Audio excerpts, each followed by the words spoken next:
Now one thing I will tell you, listen very carefully. The solution to your problems. Who amongst you wants to have this solution, tell me. All my children and my family who are watching me on YouTube, you also listen very carefully and understand what I am trying to say. This is a very important thing for everyone. Tell me, where is Vinodacharya? Yes. So now what I am telling, you have to listen very carefully. Listen to it in a different way. Now, Maharaj, have you heard the name of Hiranyakashipu? How many of you have heard?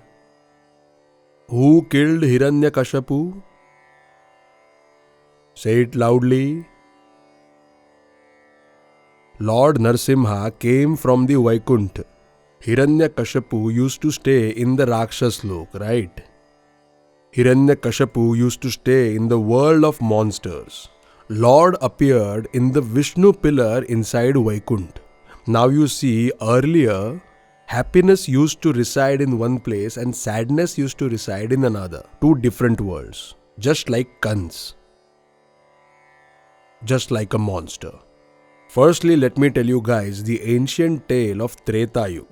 The monsters used to stay in different world and the gods used to stay in different world. Am I right?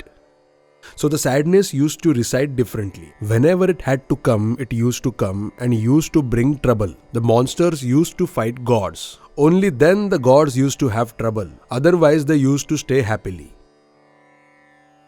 So that means in this era, when sadness used to reside differently and happiness used to reside differently. Then later, when we look at Ramayana, on the same earth in the Lanka, the Ravan stayed. Ram used to stay in Ayodhya. If you see before that in Dwapar Yuga, or if you see even earlier in Treta Yuga, then the monsters used to stay completely differently in Patal Lok. The gods used to reside in Devlok. Now the god stays on the same lok, that is earth. Ravan who stays in Sri Lanka, that is also earth. So slowly what happened in the next yuga, rather than living in two different worlds, they started living in the same world but differently, in different areas. Did this happen or not? How it used to be earlier in Treta Yuga, Hiranyakashipu used to reside in Rakshas Lok. Vishnu used to stay in the Vaikuntha. These were two different worlds. Then what happened later in the time of Ramayana, you tell me? What happened? On the same earth, they used to stay differently in two different countries. Ram used to stay in Ayodhya and Ravan used to stay in Lanka. Am I right? Even then, happiness and sadness used to stay separately. When the sadness came and kidnapped Sita, then Ram had to run behind the sadness. If this hadn't had happened, would Ram be sad? That means happiness is in a different region and sadness is in a different region. Then later in the time of Krishna, happiness and sadness are living together in Hastinapur. Where do Kauravas used to stay? Where the Pandavas used to stay? In the same home because they were brothers, right? Earlier two loks were different, two worlds.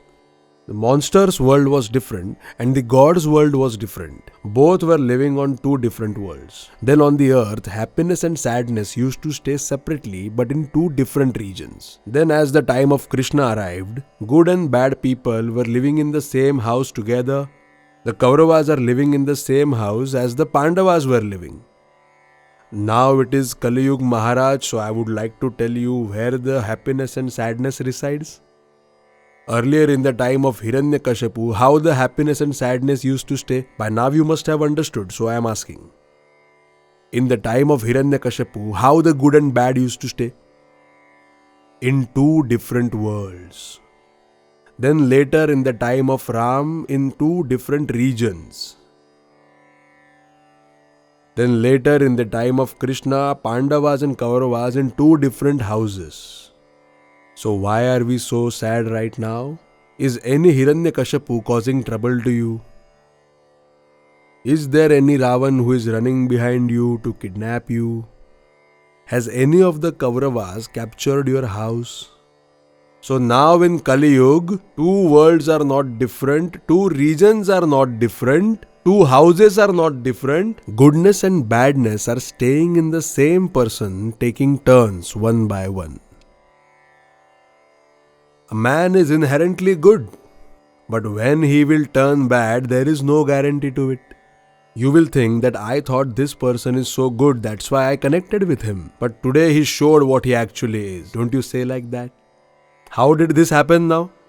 Tell me, how did this happen? Because at any given time, Hiranyakashipu will appear from inside, and at any given time, Vishnu may appear from inside. Now they do not reside in two different places. They are both inside you. There is good as well as there is bad. So now if you do not allow the monster inside you to take an appearance, then there will be no sadness in your life because the sadness has already been cut out. Earlier it used to stay outside somewhere. You see, what is the nature of animals? I ask you people. Now sometimes you point at a human being and say he's such an animal. Do you say it or not? You do say it, right? What is the nature of animals? Now look at lion. The deer will suffer, it will be in pain, it will die, but the lion doesn't care. What lion cares about is his meal.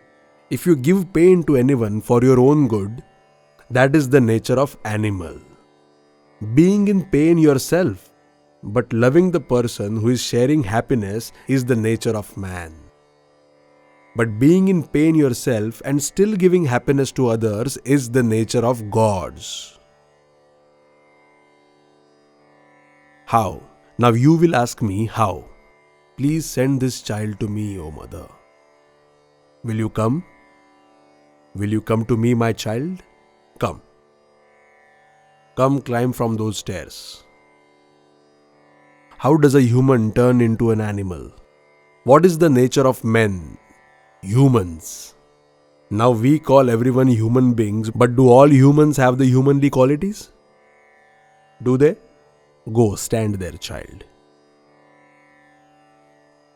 Come on, start clapping. Looking at you, they also will clap back at you. Come on. What is your name, my child? Dhanush? Tanush? From where have you come? So you have come from Jaipur. From where? So the chunariya made out of jari from Jaipur is very famous. Today 100% I will give solution to all your problems, and I have decided this. That today I give you the solution to all your problems. Now who amongst you will accept the solution which I give? Listen very carefully and attentively. This child is sitting in Jaipur at his home. A guest arrives. Who arrives? Now this person is travelling so long to reach this house, but the child doesn't know he's coming. Now due to such a long travel, this traveller is feeling exhausted as well as hungry. Now this poor chap who is in Jaipur, who is sitting cluelessly at his home, goes to his mom and says, "Mama, I am hungry." So the mother gives him one samosa in his plate. You understand samosa? Samosa. So she gave him a samosa with a little sweet chutney. He takes the plate, comes out and sits on the sofa. As soon as he sits, a guest comes inside, as the door was open. Now the guest sits down right beside the child who is holding the plate. Now this child is watching TV, and on TV he is watching some cartoons. He is very happy watching the TV. So as the guest notices that the child is watching TV, he suddenly picks up the samosa and puts it in his mouth. What does he do?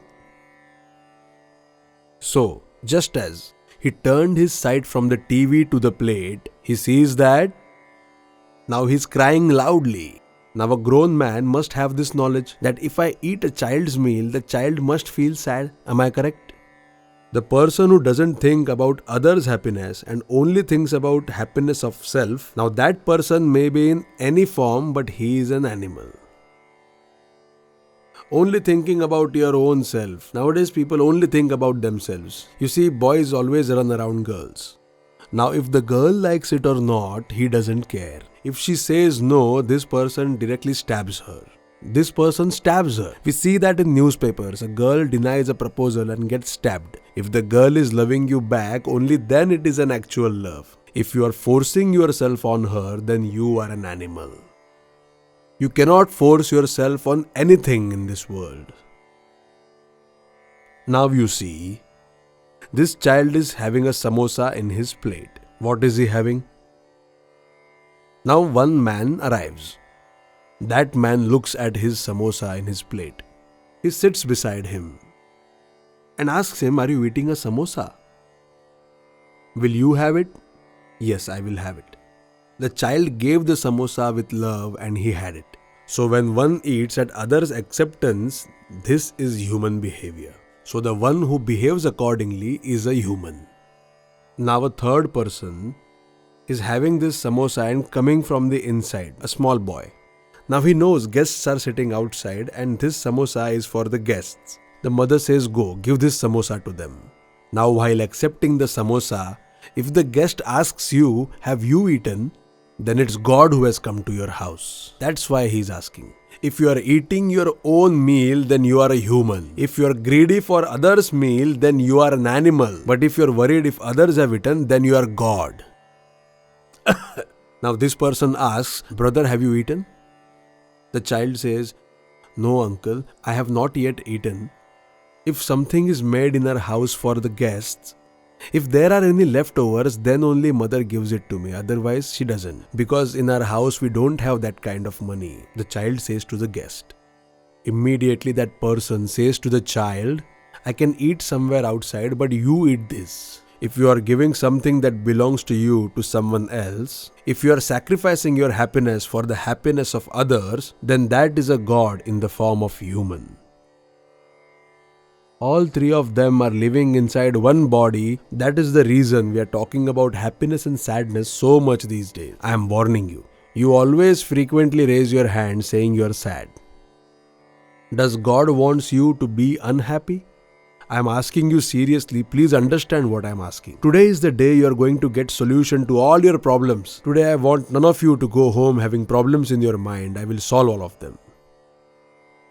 I want to solve all your problems. That is why I am asking you continuously, and please answer me very truthfully. Would Lord Shankar like to give you unhappiness? How about Parvati? How about Guru? Any of the gods? Your mother and father? But oh my friend, if you say that no one in this world is made to give you unhappiness, so now I ask you, my dear friend, you create a ball out of flowers. What do you make? Made out of what? You make a ball out of flowers and then throw it towards the wall. So when it returns back, what will return back, Maharaj? Huh? Now after hitting the wall, if the flowers scatter away, then too what do you think will come back to you? Tell me. Huh? Only flowers will come back. That is the truth. Nothing else will come back to you. Only the things which you threw will come back to you. This is for sure. Okay. Now the flowers which we turned into a ball, now the thorns which came with the flowers were just lying around. So we think, why to waste them? We make a ball out of these thorns as well. A ball completely made of thorns. Now we throw this ball towards the wall. Now the thing that returns back after hitting the wall, would it not put holes in all of your body? Would it not scratch all of your body? Would it trouble you or not? So now, whatever you throw, only that will come back to you? Or do you think something else will come back to you? So I want to convey this message to you. I join my hands and I pray to you. Please understand this message. The things which you throw away in the universe are the ones coming back to you.